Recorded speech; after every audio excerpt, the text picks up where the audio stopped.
एक मित्र ने पूछा है कि हिंदुओं में अधिकतर विवाह के समय मुहूर्त का बड़ा ध्यान रखते हैं और मुहूर्त निकाल कर विवाह करना एक बहुत ही अहम मसला हो जाता है परिवारों में। और यहाँ तक कि हम देखते हैं कि चुनाव हो, कोई दुकान खोलनी हो या कोई भी शुभ काम करना हो, लोग मुहूर्त के साथ उसको शुरू करना चाहते हैं।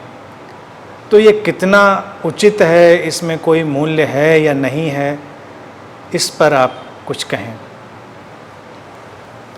समाज में तमाम ऐसी चीज़ें चलती हैं जिनका सचमुच में कोई मूल्य नहीं होता, चल जाती हैं, चलती रहती हैं। देखो, कई चीज़ें तो व्यक्ति के भय और लोभ से निकलती हैं और तमाम चीज़ें इन भय लोभ के साथ उसकी नादानी और अज्ञान से निकलती हैं। मुहूर्त देखने का जो ये प्रचलन है, ये नादानी भरा है और इसके पीछे कहीं ना कहीं भय भी जुड़ा है और लोभ भी जुड़ा है। लोभ ये जुड़ा है कि भाई अगर इस हिसाब से चलेंगे, अगर कोई गणित कहीं पर है तो चीज़ें बेहतर होंगी। भय ये है कि अगर कहीं हमने कुछ ठीक नहीं किया तो जीवन में कोई गड़बड़ी ना हो जाए। लेकिन व्यक्ति अपने विवेक का उपयोग नहीं करता। मैंने अनेकों मौक़ों पर स्पष्ट रूप से ये बात कही है कि प्रत्येक क्षण दिव्य है, शुभ है। कोई भी क्षण किसी दूसरे क्षण से कम मूल्यवान नहीं है।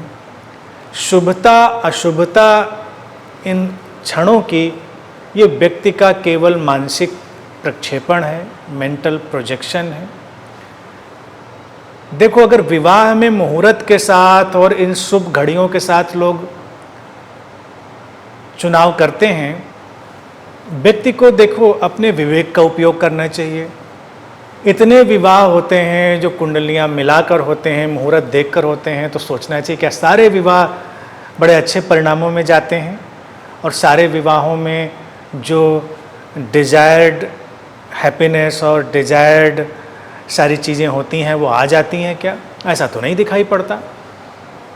मुहूर्त देख कर करते हैं कि सब अच्छा होगा, लंबी आयु होगी, सारी चीज़ें व्यवस्थित होंगी, लेकिन दुर्घटनाएं होती हैं, बीमारियां होती हैं, मौतें होती हैं, लोग सारी चीज़ों के शिकार होते रहते हैं।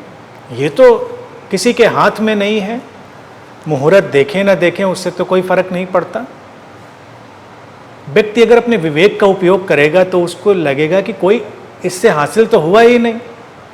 जिन्होंने किया उनको भी कुछ हासिल नहीं हुआ, जिन्होंने नहीं किया उनके जीवन में भी कोई ऐसी विपदाएं नहीं आ गई। चुनाव की बात, तुमने दुकान की बात, ये तमाम चीज़ें करी हैं, उनको भी अगर देखें और लोग समझदार हों तो उनको खुद पर हंसी आएगी और इन सब चीज़ों से मुक्त हो जाएंगे। चुनाव अभी आने वाला भी है, सारे नेता मुहूर्त देखकर शुरू करेंगे, अपना प्रचार शुरू करेंगे मुहूर्त देखकर, पर्चा भरेंगे मुहूर्त देखकर, रैलियां करेंगे मुहूर्त देखकर, लेकिन जीतेगा कोई एक, सब हारेंगे। जो जीतेगा उसने भी वही काम किए होंगे, जो हारेगा वो भी वही काम करके गया होगा, लेकिन जीतने वाला जोड़ लेगा कि हाँ भाई शायद हमारा काम आ गया। लेकिन जिसका काम नहीं आया वो कभी उसमें अपना विवेक नहीं लगाएगा कि भाई तुमको तो कुछ हासिल नहीं हुआ। कितनी भी चीज़ें हों जो इन चीज़ों में लोगों को उलझाती हैं, वो निहायत व्यर्थ हैं और व्यक्ति का समय भी नष्ट करती हैं और उसका धन भी नष्ट करती हैं। तो इन बातों से सावधान होना चाहिए। इन बातों में कोई भी मूल्य नहीं है। विवाह अपनी सुविधा के अनुसार करें, जो वक्त तुमको सूट करे, जिसमें तुम अपनी सुविधा महसूस करो, उसमें विवाह करो और खुश रहो। बाकी सब तो तुम्हारे ऊपर निर्भर है। तुम जीवन को कैसे दिशा दोगे, उसकी दशा को कैसे तुम बदलने के प्रयास करोगे, और उसके बाद अस्तित्व की जो शक्तियाँ हैं, जो कॉस्मिक लॉ है, वो सब मैनेज करेगा। कुल मिलाकर जीवन अपने ढंग से ही चलता रहेगा।